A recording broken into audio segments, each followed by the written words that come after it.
ಕಾಂಗ್ರೆಸ್ನಲ್ಲಿ ಆರದ ಅಲ್ಪಸಂಖ್ಯಾತರ ಕಿಚ್ಚು. ಸರ್ಕಾರದ ವಿರುದ್ಧವೇ ಮುಸ್ಲಿಮರ ರೋಷಾಗ್ನಿ ಭುಗಿಲೆದ್ದಿದೆ. ಕಾಂಗ್ರೆಸ್ನಲ್ಲಿ ಆರದ ಅಲ್ಪಸಂಖ್ಯಾತರ ಕಿಚ್ಚು.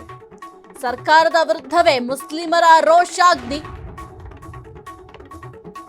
ರಾಜಕೀಯ ಸ್ಥಾನಮಾನದ ಭದ್ರತೆಯನ್ನ ಕೊಡಿ, ಜನಸಂಖ್ಯೆ ಆಧರಿಸಿ ಸೂಕ್ತ ಸ್ಥಾನಮಾನವನ್ನ ನೀಡಿ, ವಫ್ ಆಸ್ತಿ ರಕ್ಷಣೆಗೆ ವಿಶೇಷ ಯೋಜನೆಯನ್ನ ರೂಪಿಸಿ ಅಂತ ವಿವಿಧ ಬೇಡಿಕೆಗಳನ್ನು ನಡೆಸಿದ್ದಾರೆ. ಸಿದ್ದು ಸರ್ಕಾರದ ವಿರುದ್ಧ ಮುಸ್ಲಿಮರ ಸಮರ ಮುಂದುವರೆದಿದೆ. ಬೆಂಗಳೂರಿನಲ್ಲಿ ಬೃಹತ್ ಶಕ್ತಿ ಪ್ರದರ್ಶನ ಮಾಡ್ತಾ ಇದ್ದಾರೆ.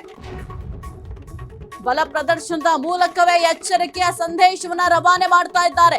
ಕಾಂಗ್ರೆಸ್ನಲ್ಲಿ ಸದ್ಯಕ್ಕೆ ಒಂದು ಅಲ್ಪಸಂಖ್ಯಾತರ ಕಿಚ್ಚು ಇನ್ನೂ ಕೂಡ ಆರಿಲ್ಲ. ಸರ್ಕಾರದ ವಿರುದ್ಧ ಮುಸ್ಲಿಮರ ರೋಷಾಗ್ನಿ ಈಗ ಹೆಚ್ಚಾಗ್ತಾ ಇದೆ.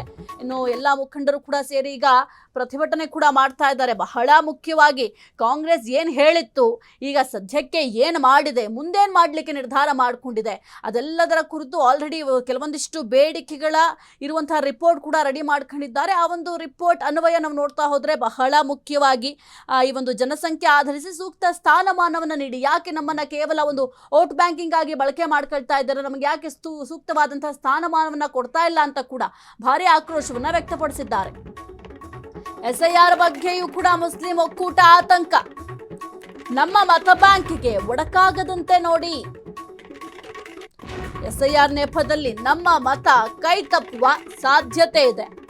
ಇಲ್ಲದಿದ್ರೆ ಬಂಗಾಳದ ಪರಿಸ್ಥಿತಿ ಇಲ್ಲೂ ಕೂಡ ಆಗತ್ತೆ.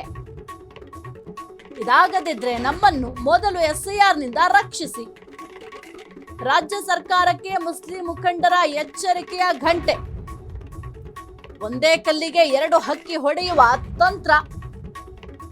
ಒಂದೆಡೆ ಶಕ್ತಿ ಪ್ರದರ್ಶನದ ಮೂಲಕ ಸರ್ಕಾರಕ್ಕೆ ಎಚ್ಚರಿಕೆ, ಇನ್ನೊಂದೆಡೆ ಎಸ್ಐಆರ್ ಗದಾಪ್ರಹಾರದಿಂದ ಪಾರಾಗುವ ತಂತ್ರ. ಒಟ್ನಲ್ಲಿ ಒಂದೇ ಕಲ್ಲಿನಲ್ಲಿ ಎರಡು ಹಕ್ಕಿ ಹೊಡೆಯುವ ತಂತ್ರವನ್ನ ಈಗ ರೂಪಿಸಿದ್ದಾರೆ. ಈಗ ಆಲ್ರೆಡಿ ಒಂದು ಏನು ಪ್ರತಿಭಟನೆ ಶುರುವಾಗಿದೆ. ನಮ್ಮ ಮತ ಬ್ಯಾಂಕಿಗೆ ಒಡಕಾಗದಂತೆ ನೋಡ್ಕೊಳ್ಳಿ ಅಂತ ಕೂಡ ಮನವಿ ಮಾಡ್ಕೊಂಡಿದ್ದಾರೆ. ಇದರ ಜೊತೆಗೆ ರಾಜ್ಯ ಸರ್ಕಾರಕ್ಕೆ ಮುಸ್ಲಿಂ ಮುಖಂಡರು ಎಚ್ಚರಿಕೆಯನ್ನು ಕೊಟ್ಟಿದ್ದಾರೆ.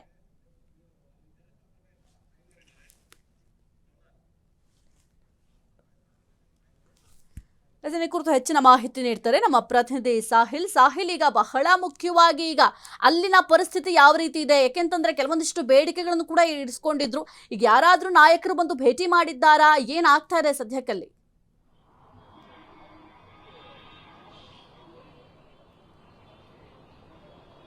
ಸಾಹಿತ್ಯ, ಈಗ ಸ್ಥಳದಲ್ಲೇ ಇದ್ದೀವಿ. ಕರ್ನಾಟಕ ಮುಸ್ಲಿಂ ಸಂಘಟನೆಗಳ ಸಮಾವೇಶ ಸಾಂಘವಾಗಿ ನಡೀತಾ ಇದೆ. ಎಲ್ಲ ಒಂದು ಕಡೆ ಈ ಸಮಾವೇಶ ನಿಲ್ಲುತ್ತೆ ಎನ್ನುವಂತಹ ವದಂತಿಗಳಿತ್ತು. ಆ ವದಂತಿಗಳ ನಟ್ಟ ನಡುವೆ ಈಗ ಸಮಾವೇಶ ತಲೆ ಎತ್ತಿರುವಂತಹದ್ದು. ನಿನ್ನೆ ದಿನ ನಾವು ಫ್ರೀಡಂ ಟಿವಿಯಲ್ಲಿ ವಿಸ್ತೃತವಾಗಿ ಬ್ರೇಕ್ ಮಾಡಿದ್ವಿ. 10 ಬೇಡಿಕೆಗಳನ್ನು ಹೊತ್ಕೊಂಡು ಸಮಾವೇಶದಲ್ಲಿ ಸಂಘಟನೆಗಳು ಅನೇಕ ಮುಸ್ಲಿಂ ಮುಖಂಡರುಗಳು ಬೇಡಿಕೆ ನೀಡುತ್ತಾರೆ. ಅದರಂತೆ ಇವತ್ತು ಪ್ರಮುಖವಾಗಿ ಅನೇಕ ಬೇಡಿಕೆಗಳ ಪೈಕಿ ಪ್ರಮುಖ 10 ಬೇಡಿಕೆಗಳಲ್ಲಿ ಎಸ್ಐಆರ್ ರಾಜ್ಯದಲ್ಲಿ ಅನುಷ್ಠಾನಕ್ಕೆ ಬರಬಾರದು. ಅದರ ಮುಖೇನ ಬಂಗಾಳದಲ್ಲಿ ಏನಾಯಿತು, ಸೊ ಕರ್ನಾಟಕದಲ್ಲೂ ಕೂಡ ಮುಸ್ಲಿಮರ ಮೇಲೆ ದಾಳಿ ಮಾಡೋದಕ್ಕೆ ಅಥವಾ ಎಸ್ಐಆರ್ ಎನ್ನುವಂತಹದ್ದು ಒಂದು ತರಹದ ಅಲ್ಪಸಂಖ್ಯಾತರ ಮೇಲಿನ ದಾಳಿ ಎನ್ನುವಂತಹ ರೀತಿಯಲ್ಲಿ ಅದನ್ನ ಜಾರಿ ಆಗದಂತೆ ಸರ್ಕಾರ ತಡಿಬೇಕು ಎನ್ನುವಂತಹದ್ದು ಕೂಡ ಈಗ ಬಂದಿರುವಂತಹದ್ದು. ಜೊತೆಗೆ ಅನೇಕ ಬೇಡಿಕೆಗಳನ್ನ ಇಡ್ತಾ ಇದ್ದಾರೆ.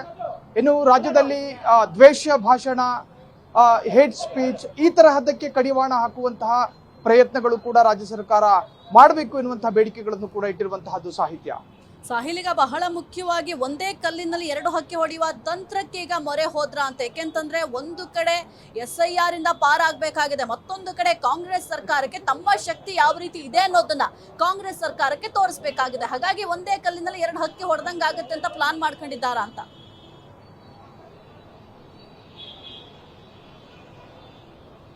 S, definitely. ಇನ್ನು ಕಾಂಗ್ರೆಸ್ ಸರ್ಕಾರ ಪ್ರಣಾಳಿಕೆಯಲ್ಲಿ ಒಂದು ಭರವಸೆಯನ್ನು ಕೊಟ್ಟಿತ್ತು, ಒಂದು ಪ್ರಮಾಣವನ್ನು ಕೊಟ್ಟಿತ್ತು.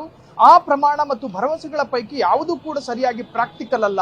ಹಿಜಾಬ್ ಒಂದು ಹೊರತುಪಡಿಸಿದ್ರೆ ಇನ್ಯಾವುದು ಕೂಡ ಕಾಂಗ್ರೆಸ್ ಹೇಳಿದಂತೆ ನುಡಿದಂತೆ ನಡೆದಿಲ್ಲ ಎನ್ನುವಂತಹ ಮುಸ್ಲಿಂ ಸಂಘಟನೆಗಳ, ಅದರಲ್ಲೂ ಕೂಡ ಮುಖಂಡರುಗಳ ಆಕ್ರೋಶ ಕೂಡ ವ್ಯಕ್ತವಾಗಿತ್ತು. ಇನ್ನು ಎಸ್ಐಆರ್ ಕುರಿತು ಕೂಡ ಅತ್ಯಂತ ವಿಸ್ತೃತವಾದಂತಹ ಬೇಡಿಕೆಯನ್ನೇ ಮುಂದಿಟ್ಟಿದ್ದಾರೆ. ಕರ್ನಾಟಕದಲ್ಲಿ ಎಸ್ಐಆರ್ ಒಂದು ವೇಳೆ ಬರುವುದೇ ಆದ್ರೆ ನೋಡಿ, ಅದನ್ನ ಬಾರದಂತೆ ರಾಜ್ಯ ಸರ್ಕಾರ ತಡಿಬಹುದು. ಅದು ಒಂದು ಅಸಂವಿಧಾನಿಕ, ಅದು ಸಂವಿಧಾನಬದ್ಧವಾದಂತಹ ಯೋಜನೆ ಅಲ್ಲ.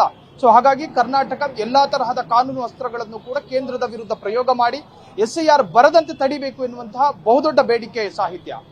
ಓಕೆ, ಥ್ಯಾಂಕ್ ಯು ಸಾಹಿಲ್ ನಿಮ್ಮೆಲ್ಲ ಮಾಹಿತಿಗಾಗಿ.